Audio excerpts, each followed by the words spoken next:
Hi everyone, welcome back to Poetology.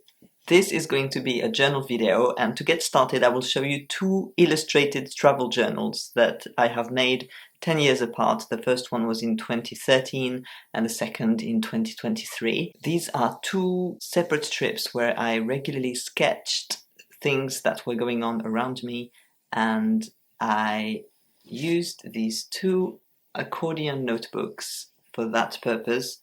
The first one was a moleskin, and the more recent one is in a traveler's notebook. Here are the two travel journals that I want to show you, and the first one was this one, which I made when I went to Japan for 3 weeks in 2013, and at the time I used moleskin. It was before moleskin journals became such low quality. So for years I was almost exclusively working with moleskin. And you can see this bear. It's a sticker from Hokkaido. It says Wilderness Hokkaido, North Island. We create human life based on the northern land. We would play in a forest and would catch the fish in a brook. Close your eyes and feel the sound. See. You can hear the voice from nature. Nature is powerful and fragile. For both of these, I used an accordion notebook. So here you can just open up the journal. It starts here with a drawing from the south of Hokkaido. You arrive near Sapporo in an airplane here, and then we went down to Hakodate. 3 weeks in Hokkaido then. I've never seen the rest of Japan except for airports. That's for another trip entirely.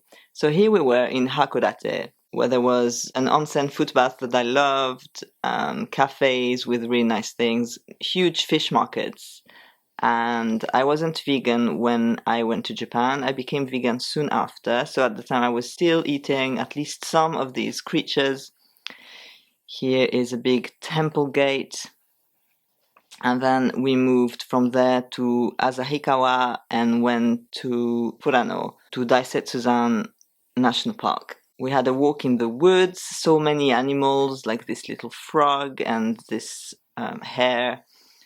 And around there were natural springs, there was smoke coming out of the mountains, there was an onsen in the youth hostel, and we had to wear bear bells to go out for walks, just to let them know we were here so they go away. We never saw a bear, however, we saw bear poop, so that's what I put here, some bear poop. You can see how I illustrated everything. So what I like with this accordion notebook is it's a bit of a mishmash. You know, not everything makes sense within the same perspective, but I got to just draw as we went. Whenever I had some time off in the hotel, I would draw part of the journey. And then we went to the north of the island and a small island called Rebunto.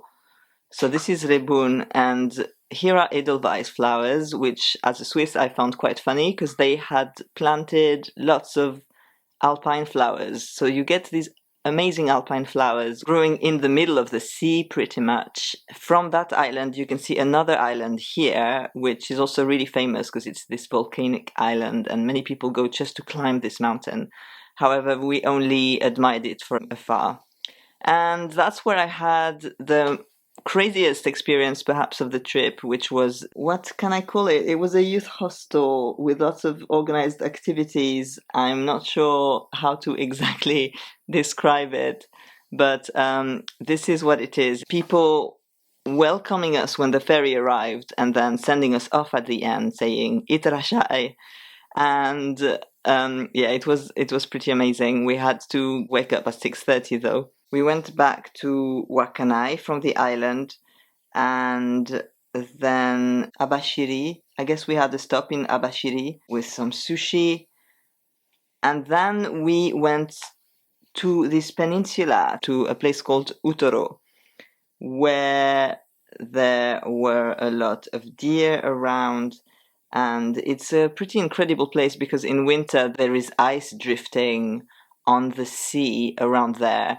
It's pretty close to Russia, like both here. This is close to a contested territory between Japan and Russia, and Wakanai also had ferries going straight to Russia. There were Siberian birds sometimes, but it was summer, so pretty hot and definitely no ice drifting. We had an amazing time there though. You could go on a boat just along the coast and see this territory that is basically a nature reserve and you're not supposed to go to. And so Utoro is here, but then you still get all of these extra places. And there were lots of signs about bears again, not to feed the bears. Then we also had the freshest, most amazing food there at the harbor. And there was a fox, my favorite type of mochi with black sesame seeds.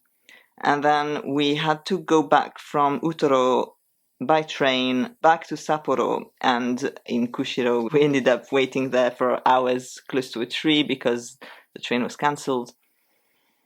Yeah, and the rest here is I think a week in Sapporo.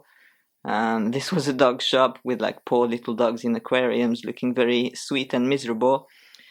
I got a lot of guitar mediators just because they're cool and I played the guitar at the time, a lot more than I do now. And then I went to visit the Shinto shrine. This is a sacred tree. This is where you wash your hands and face when you arrive at the temple. And I bought a little oracle. Is it Omikuji? And I bought an Animal Crossing book, so I had fun drawing some of the fish and other items. It listed like all the objects and everything. It was pretty great. And this is the Sapporo beer factory. Hilariously, our hotel was in Susukino. It wasn't a love hotel, the one we were at, but many of the hotels close by were love hotels, so that was also quite funny to watch. And that's the end of the trip. What we get here is a map of the whole trip. So basically, I've only seen Sapporo, but I've seen quite a few places there, and it was amazing. We went to Hakodate. Then we went to Furano and Asahidake, and Rebun, Wakanai, Abashiri, Utoro for a bit longer, and then all the way back to Sapporo until it was time to take the plane again.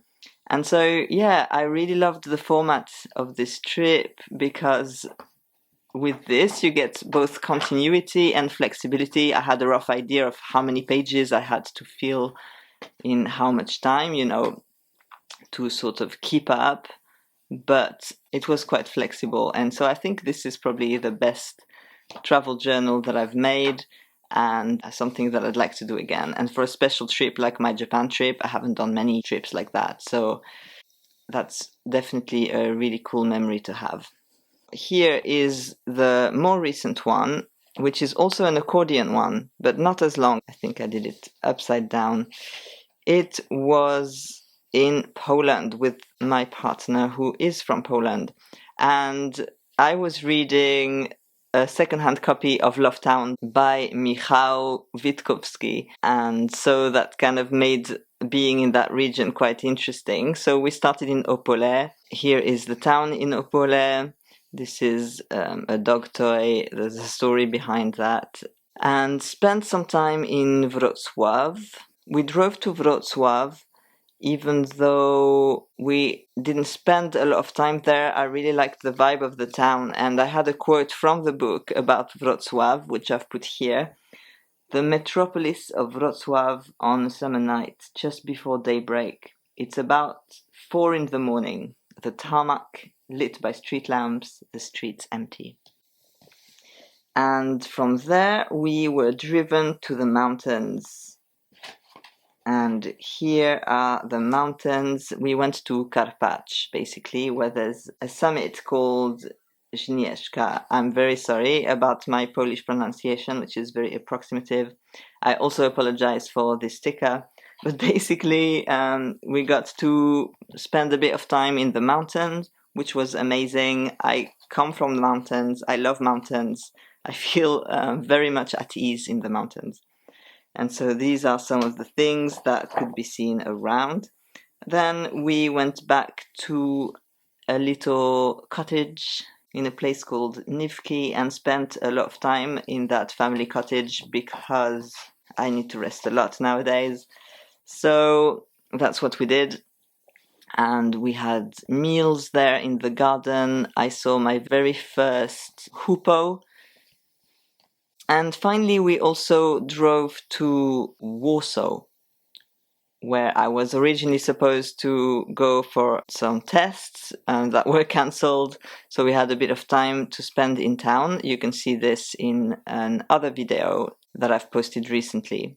This was a little cafe close to a park where my partner used to play with their dog. And that's just a collage I made with different material I found to give you an idea of what the city looks like.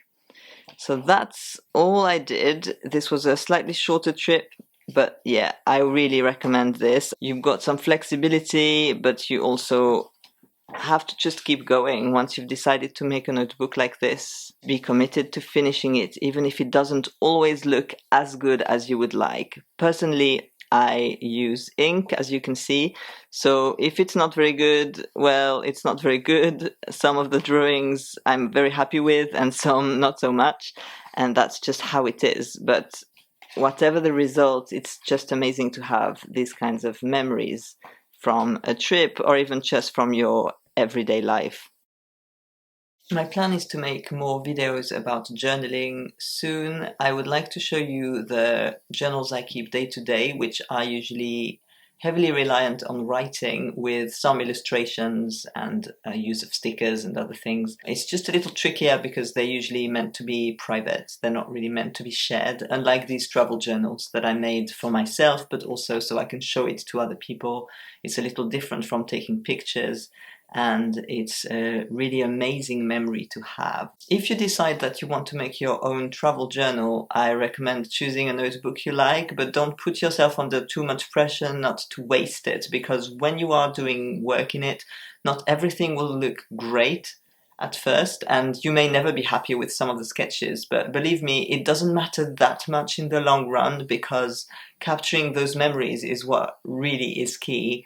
And it will make the journal valuable whether or not you become a famous artist thanks to your amazing art. So some of us are really good at making it look perfect, and in some other cases it isn't. As I said, one of my tactics to move forward and not get stuck halfway in is to do everything in ink from the start. So I can't delete anything. I suspect that if I could, I would end up erasing and trying again and erasing and trying again, and I would never finish the notebook.